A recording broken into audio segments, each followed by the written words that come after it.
I just talk about our research into the emerging IoT threat landscape. Maybe as horrifying or as terrifying the title may sound like, the toaster would rise up.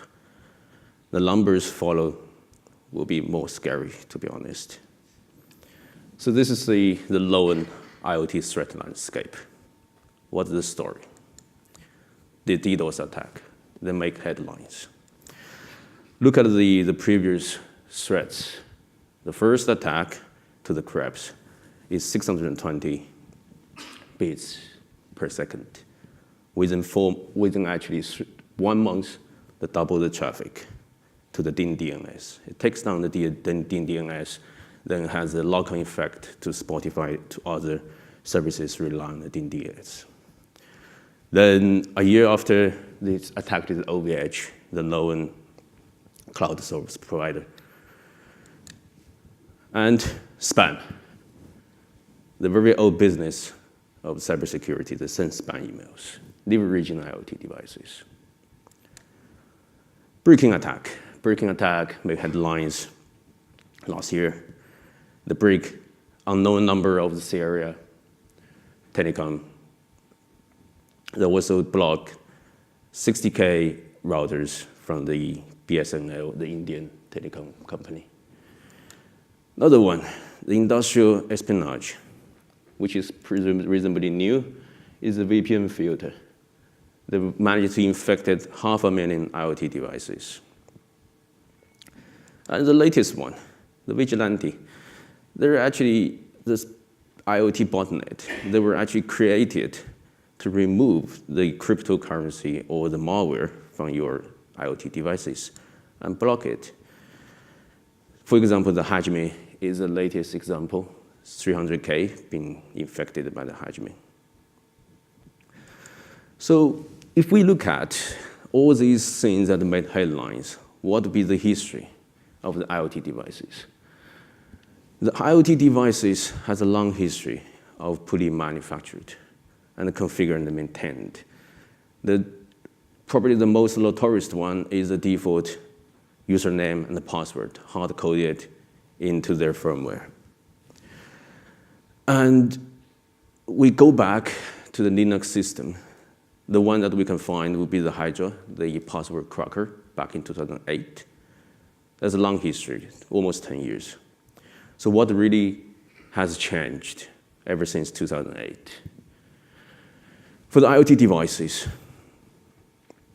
it has steep adoption. The conservative estimation that would be 30 billion devices by 2020. The latest one by Juniper Research is estimated about 50 billion. So there are a lot of devices out there. And also the heterogeneity. The heterogeneity is you have different architectures. You have different CPU architectures. You have different OSs. You have the Linux, embedded Linux, Microsoft Windows. And then you have various computing resources in the IoT devices. You can actually have a very powerful router, which is a quad-core processor. You have very small devices like your Fitbit. They have different things. And also the conventional on-device protection is not going to work anymore because it depends on the resources in your devices, whether or not you can deploy reasonable software running efficiently in your devices to protect it will be questionable. So, does the IoT threat catch up? We actually seen this trend. If you're comparing with these traditional Windows attacks from the original worm and the viruses to the crypto miner, even though the IoT devices, they are actually being late recruited into the cyber attack, we can see this steep curve merging into the Windows from the vulnerability exploitation to the botnets to the latest cryptocurrency malware. So what can we do with it? We all have these headlines. We all read the headlines after the IoT attack happened. So what can we do with it? Can we actually have a taste of the IoT threat landscape when it is happening? Before it actually make headlines, we will be able to see what would be the potential attack coming from. In Symantec, we developed this IoT honeypots infrastructure. The motivation is pretty straightforward. We have two categories of IoT honeypots to mimic the behavior of IoT devices. So when the attack traffic hits the honeypots, will be recorded. So no interaction honeypot is well studied. There will be plenty of these open source projects out there.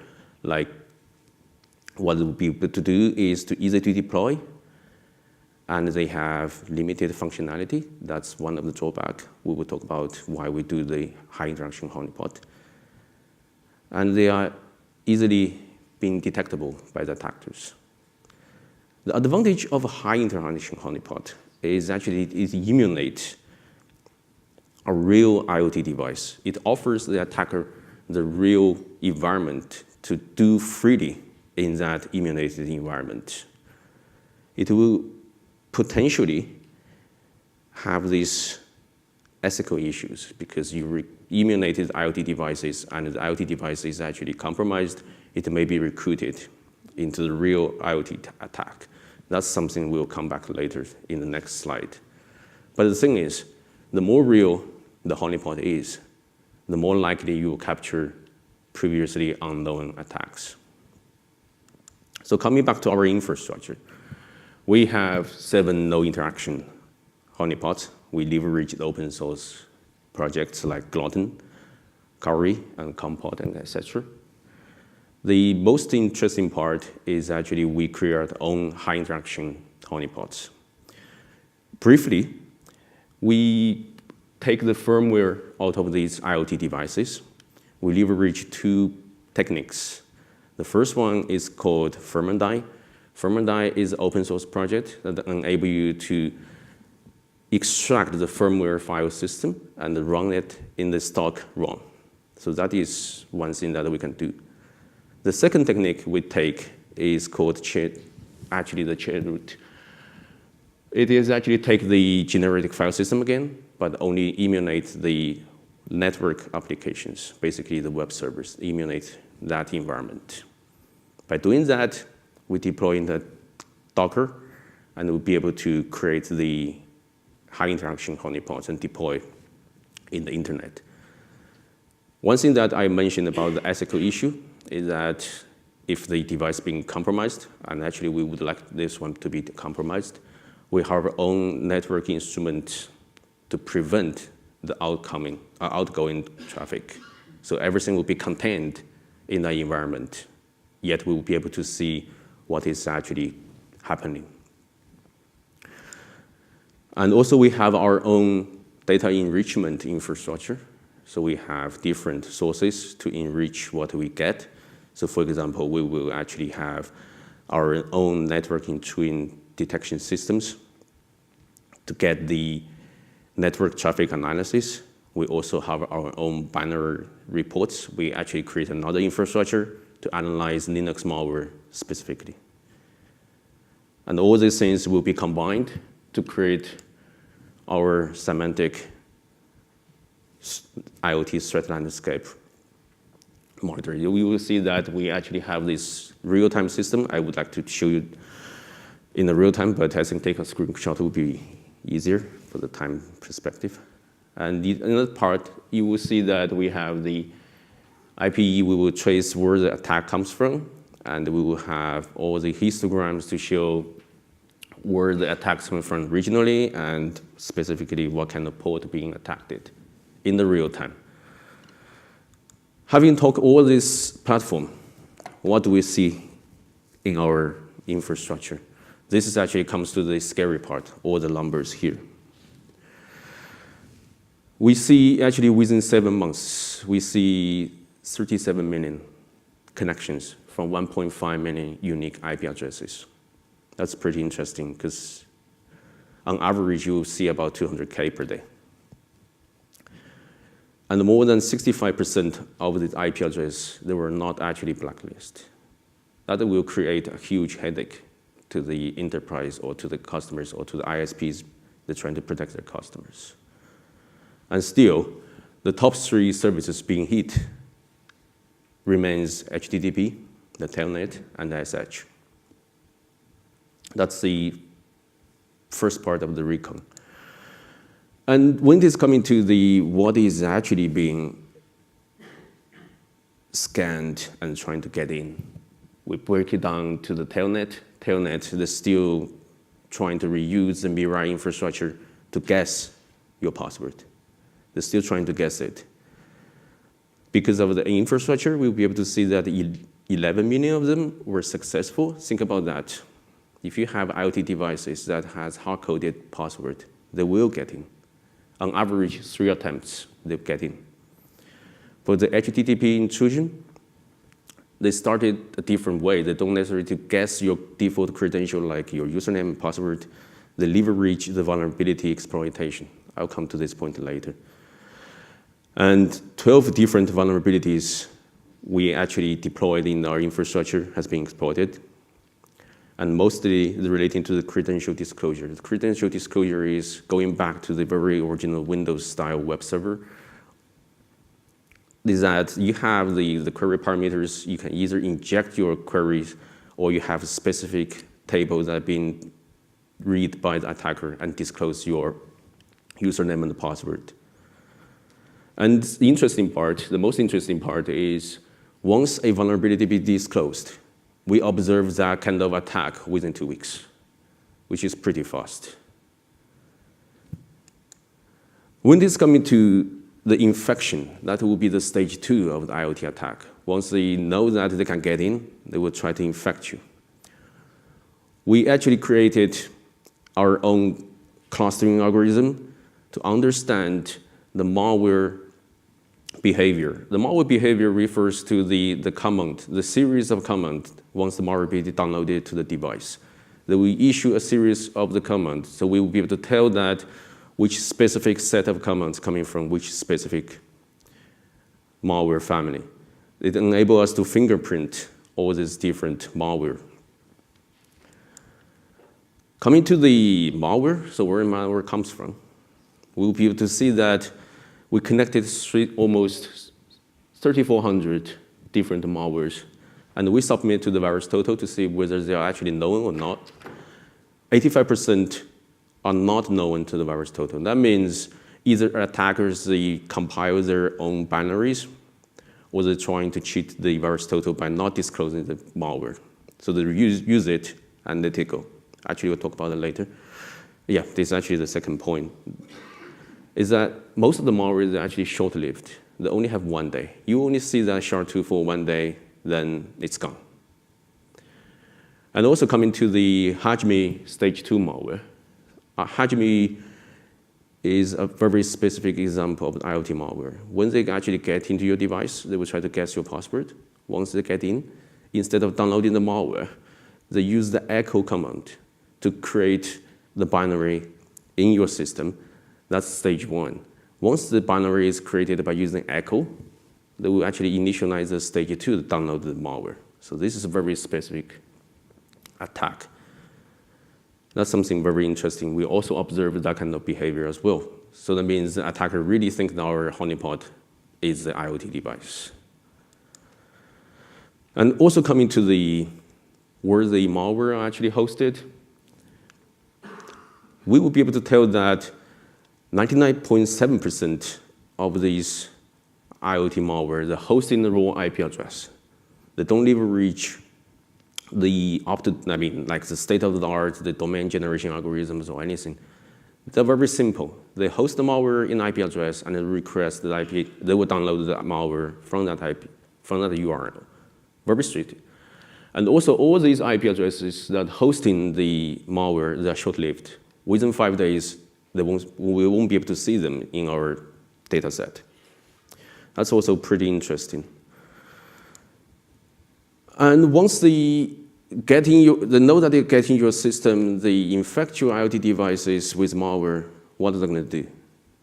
We analyze that there are actually 2 major categories of the activities once the malware get into your devices. One is the CNC, that is pretty straightforward. The command and control, they will try to maintain the IoT devices and recruit into future attacks.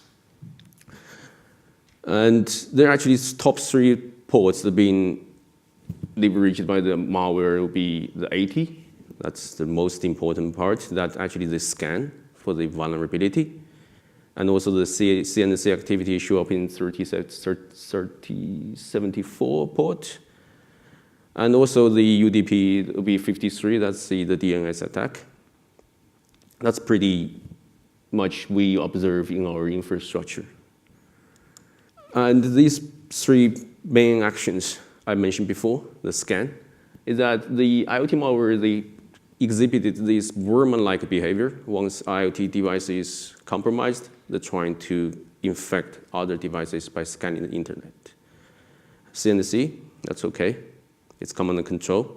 So we actually report the device being taken and report it to the server so they will know actually how many devices they're going to be able to launch the attack and the attack itself. So talk about all these things attack. We actually recorded 41 DDoS attack, average 1,000 packets per second. And also there are actually 5 high volume attacks, 4 against the DNS, 1 is the TCP SYN, 2 against the online gaming servers, which is very interesting because whenever we look at the IoT attack, we talk about the attack, the DNS server, let's say the ISP, but attacking online gaming server is something that we observed out of the context. We are not expecting that. We were actually wondering what would be the incentive attacking the online gaming servers. Maybe there is a, let's say, global championship going on. They slow down the game server so the other side will gain advantage. That is our theory. And also 2 against ISP and 1 against a university. That will actually come into hopefully that all the numbers are not that scary to you. But coming to our conclusion is that we have seen the attack moving away from guessing your password to vulnerability exploitation. That means instead of looking at the easy one, like the low-hanging fruit, like remove your default password from the firmware, you probably have to consider that how to secure your firmware better and how actually your firmware is updated. And we still see that Mirai and its variants are dominating the IoT threats or the malware. It's probably because that Mirai itself is open sourced and everyone will be able to take it and customize it for the attacks. However, we will be able to see that the Hajime and other malware are actually catching up. It remains the DDoS attack is where the money comes from. Probably that's where the incentive of all these motivation to recruit IoT devices. And also for the IoT threat ecosystem is not sophisticated. As we noticed, presented before, this 99.7% of the URL hosting the malware, they're not obfuscated. They're just IP address. We can create all these IP addresses as an IOC to block the future attacks. Another thing is that we'll be able to see that IoT threat landscape is converging towards the traditional threat landscape. So instead of the default password guessing, they will leverage the vulnerability exploitation. All these things are coming up. And all these things, we will be able to update you in 2 months in our ISTR report, as John pointed out. From there, you will be able to see the whole year activities for the IoT threat landscape.